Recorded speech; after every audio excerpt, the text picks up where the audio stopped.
ওমানে Washington Tehran বৈঠকে ইতিবাচক অগ্রগতির দাবি ট্রাম্পের। বললেন, যুক্তরাষ্ট্রের সঙ্গে চুক্তির জন্য মরিয়া ইরান। আলোচনাকে শুভ সূচনা আখ্যা আরাকচির।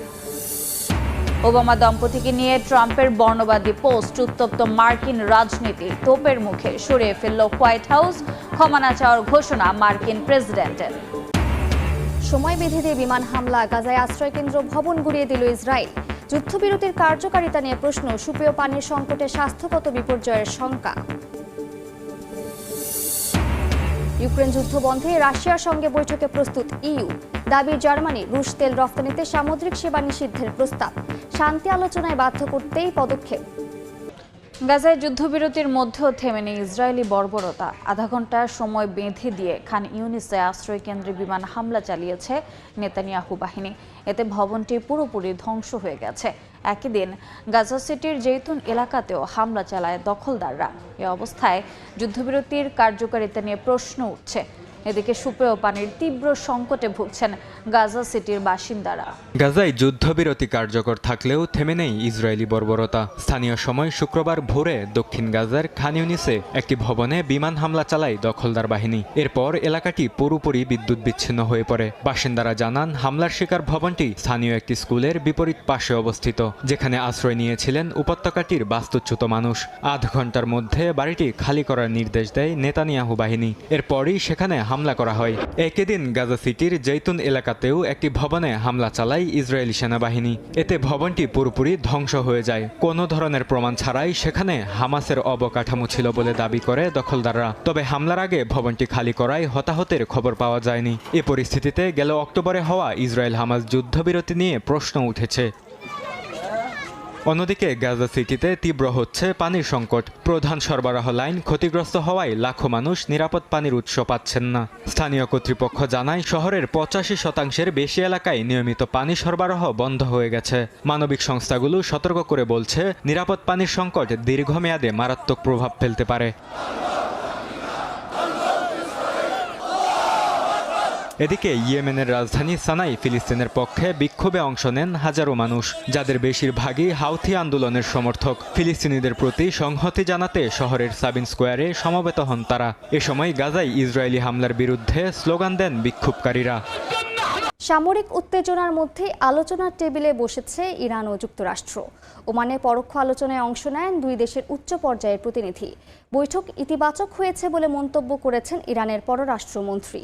জানান, কার্যকর পথে এগিয়ে যেতে পারলে পারমাণবিক আলোচনা ইতিবাচক কাঠামোতে পৌঁছাতে পারবে। এদিকে আলোচনা শেষ হতেই তেহরানের তেল রফতানির উপর নতুন নিষেধাজ্ঞা দিয়েছে যুক্তরাষ্ট্র।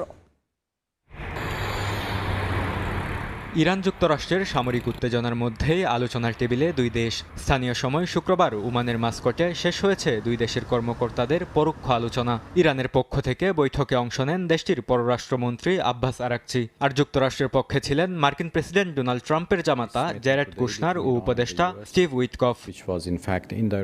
যুক্তরাষ্ট্র ও ইরানের মধ্যে হওয়া এ আলোচনাকে ভালো শুরু বলে মন্তব্য করেন ইরানের পররাষ্ট্রমন্ত্রী আব্বাস আরাকচি। তিনি জানান, আলোচনাটি দুই দেশের মধ্যস্থতার মাধ্যমে হয়েছে। পারমাণবিক বিষয়ে কথা বলেছে যুক্তরাষ্ট্র। দুপক্ষের মধ্যে আরও আলোচনা হওয়ার ইঙ্গিত মিলছে। তবে পরবর্তী দফার আলোচনা কবে হবে তা এখনও ঠিক হয়নি। আলোচনা শেষে ইরানের পররাষ্ট্রমন্ত্রী সাংবাদিকদের জানান, কার্যকর পথে এগিয়ে যেতে পারলে পারমাণবিক আলোচনা ইতিবাচক কাঠামোতে পৌঁছাতে পারবে। তিনি আরও বলেন, তেহরানের উদ্বেগগুলো যেমন জানানো হয়েছে, তেমনি ইরানের জনগণের অধিকারের বিষয়ও তুলে ধরা হয়েছে। একই সঙ্গে অন্য পক্ষের মতামতও শোনা হয়েছে। আলোচনার আগে যুক্তরাষ্ট্র জানায়, ইরানের ব্যালিস্টিক ক্ষেপণাস্ত্র কর্মসূচি এবং আঞ্চলিক সশস্ত্র গোষ্ঠীগুলোর প্রতি তেহরানের সমর্থন নিয়ে কথা বলতে চায় তারা। তবে বৈঠক শেষে যুক্তরাষ্ট্রের পক্ষ থেকে তাৎক্ষণিকভাবে কিছুই জানানো হয়নি। ওমানের পররাষ্ট্রমন্ত্রী বদর আল বুসাইদি বলেন, এই আলোচনা দুপক্ষের চিন্তাভাবনা পরিষ্কার করতে সহায়ক হয়েছে এবং অগ্রগতির কিছু ক্ষেত্র চিহ্নিত করা গেছে। এই আলোচনা এমন সময়ে হয়েছে যখন মধ্যপ্রাচ্যে বড় সামরিক প্রস্তুতি জোরদার করেছে যুক্তরাষ্ট্র। পারমাণবিক চুক্তি না হলে ইরানে বোমা হামলারও হুমকি দেন মার্কিন প্রেসিডেন্ট। তবে হামলা হলে শক্ত প্রতিক্রিয়া দেখাবে বলেও জবাব দেয় তেহরান। রাশিয়ার বিরুদ্ধে নিষেধাজ্ঞার চাপ আরও বাড়াতে চায় ইউরোপীয় ইউনিয়ন। এরই অংশ হিসেবে রুশ তেল রফতানিতে ব্যবহৃত সব সামুদ্রিক সেবা নিষিদ্ধের প্রস্তাব দিয়েছে ইউরোপীয় কমিশন। বলা হচ্ছে, মস্কোকে বাস্তব শান্তি আলোচনায় বসতে বাধ্য করতেই এ উদ্যোগ। এদিকে জার্মান চ্যান্সেলর বলছেন, ইউক্রেন যুদ্ধ বন্ধে রাশিয়ার সঙ্গে আলোচনায় প্রস্তুত ইইউ। কাশ্মীর ইস্যুতে আবার উত্তপ্ত ভারত পাকিস্তানের ভূ রাজনৈতিক সম্পর্ক। ভারত নিয়ন্ত্রিত কাশ্মীর একদিন পাকিস্তানেরই অংশ হবে বলে হুঁশিয়ারি দিয়েছেন প্রধানমন্ত্রী শাহবাজ শরীফ। কাশ্মীরই পাকিস্তানের পররাষ্ট্রনীতির ভিত বলেও মন্তব্য করেন তিনি। একই সঙ্গে সেনাপ্রধান আসিম মুনির কাশ্মীরকে স্বাধীনতার ভোট দেখানোর আশ্বাস দেন। সেনাবাহিনীকে শত্রুর যে কোনো হামলার জবাব দেওয়ার নির্দেশও দেন তিনি। জম্মু কাশ্মীর ঘিরে ভারতকে আবারও কড়া বার্তা দিয়েছেন পাকিস্তানের প্রধানমন্ত্রী শাহবাজ শরীফ। স্থানীয় সময় বৃহস্পতিবার কাশ্মীর সংহতি দিবস উপলক্ষে আজাদ জম্মু ও কাশ্মীর আইনসভার বিশেষ অধিবেশনে ভাষণ দিতে গিয়ে একের পর এক সতর্ক বার্তা দেন তিনি। বলেন, একদিন ভারত নিয়ন্ত্রিত কাশ্মীর পাকিস্তানেরই অংশ হবে। শাহবাজ শরীফ ভারত নিয়ন্ত্রিত জম্মু কাশ্মীরকে ফিলিস্তিনের সঙ্গে তুলনা করেন। জম্মু কাশ্মীর বিবাদ মেটাতে হলে কাশ্মীরি জনগণের ইচ্ছাকে গুরুত্ব ও মর্যাদা দিতে হবে বলেও মন্তব্য করেন তিনি। একই সঙ্গে জাতিসংঘের নিরাপত্তা পরিষদের প্রস্তাব বাস্তবায়ন করারও আহ্বান জানান।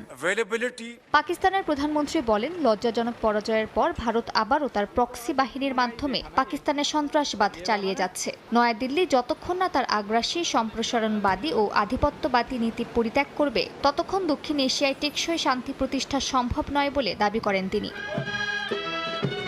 এদিকে পাকিস্তানের সেনাপ্রধান ও chief of defence forces field marshal Syed Asim Munir Muzaffarabad সফর করে কাশ্মীরি শহীদদের প্রতি শ্রদ্ধা জানান। আইএসপিআর এর বিবৃতিতে বলা হয়, তিনি ভারত অধিকৃত জম্মু ও কাশ্মীরের জনগণের প্রতি পাকিস্তানের অবিচল সমর্থন পুনর্ব্যক্ত করেন এবং যে কোনো আগ্রাসনের জবাবে তাৎক্ষণিক ও উপযুক্ত জবাবের অঙ্গীকার করেন। তিনি কাশ্মীরকে স্বাধীনতার ভোট দেখার আহ্বান জানান। ভারতীয় নিরাপত্তা সূত্রগুলোর দাবি, এই কড়া বক্তব্যের প্রভাব সবচেয়ে বেশি পড়ছে পাক অধিকৃত কাশ্মীরের সাধারণ মানুষের উপর। স্থানীয়দের একাংশ মনে করছেন, এটি বাস্তব কল্যাণের চেয়ে রাজনৈতিক কথার লড়াই। এ কারণে পর্যটন, শিক্ষা ও জীবিকা ক্ষতিগ্রস্ত হচ্ছে, আর সীমান্তবর্তী এলাকায় ভয় ও অনিশ্চয়তা বাড়ছে বলে উদ্বেগ জানিয়েছেন স্থানীয়রা। পাকিস্তানের ইসলামাবাদে আত্মঘাতী বোমা হামলায় অন্তত ৩১ জন নিহত হয়েছেন, আহত হয়েছেন ১৫০ শতাধিক। শুক্রবার স্থানীয় সময় দুপুরে জুমার নামাজের সময় একটি মসজিদের সামনে এই আত্মঘাতী বিস্ফোরণের ঘটনা ঘটে। পুলিশের প্রাথমিক ধারণা, হামলাকারী ফিতনা আল খাওয়ারিজ গোষ্ঠীর সদস্য। হামলার ঘটনায় তীব্র নিন্দা জানিয়েছেন পাকিস্তানের প্রধানমন্ত্রী।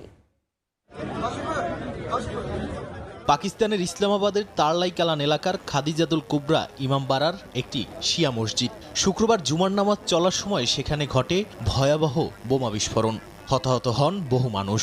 পুলিশ জানায়, এটি আত্মঘাতী বোমা হামলা। বিস্ফোরণ ঘটানোর আগে হামলাকারীকে দরজার কাছে থামানোর চেষ্টা করলে নিরাপত্তা বাহিনীর সঙ্গে তার গুলি বিনিময় হয়। এক পর্যায়ে হামলাকারী দরজার সামনেই বোমা বিস্ফোরণ ঘটায়। এতে বহু মানুষ হতাহত হন। জেলা প্রশাসন জানায়, আহতদের অনেকের অবস্থা আশঙ্কাজনক হওয়ায় পিমস পলিক্লিনিক ও সিডিএ হাসপাতালে জরুরি অবস্থা জারি করা হয়।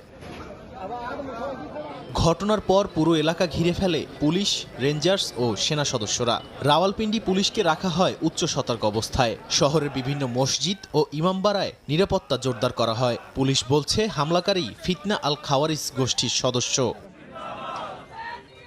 বিস্ফোরণের ঘটনায় নিন্দা জানিয়েছেন দেশটির প্রেসিডেন্ট আসিফ আলী জারদারি ও প্রধানমন্ত্রী শাহবাজ শরীফ। নিহতদের পরিবারের প্রতি সমবেদনা ও আহতদের সর্বোচ্চ চিকিৎসার নির্দেশ দিয়েছেন তারা। দেশটির সংসদ বিষয়ক মন্ত্রী তারিক ফজল চৌধুরী এ ঘটনার পেছনে ভারতকে দায়ী করেছেন। বিস্ফোরণের ঘটনায় ইরানের রাষ্ট্রদূত নিন্দা জানিয়ে বলেন, পাকিস্তানের জনগণের শোকে পাশে আছে তেহরান। পাকিস্তানের রাজধানীতে বড় ধরনের আত্মঘাতী হামলার ঘটনা নতুন নয়। গত বছরের নভেম্বরেই আদালতের সামনে বিস্ফোরণে নিহত হন অন্তত ১২ জন। ২০০৮ সালে ম্যারিয়ট হোটেলে হামলায় মারা যান ৬০ জনের বেশি মানুষ। নতুন করে হামলার ঘটনায় নিরাপত্তা ব্যবস্থা নিয়ে প্রশ্ন উঠেছে।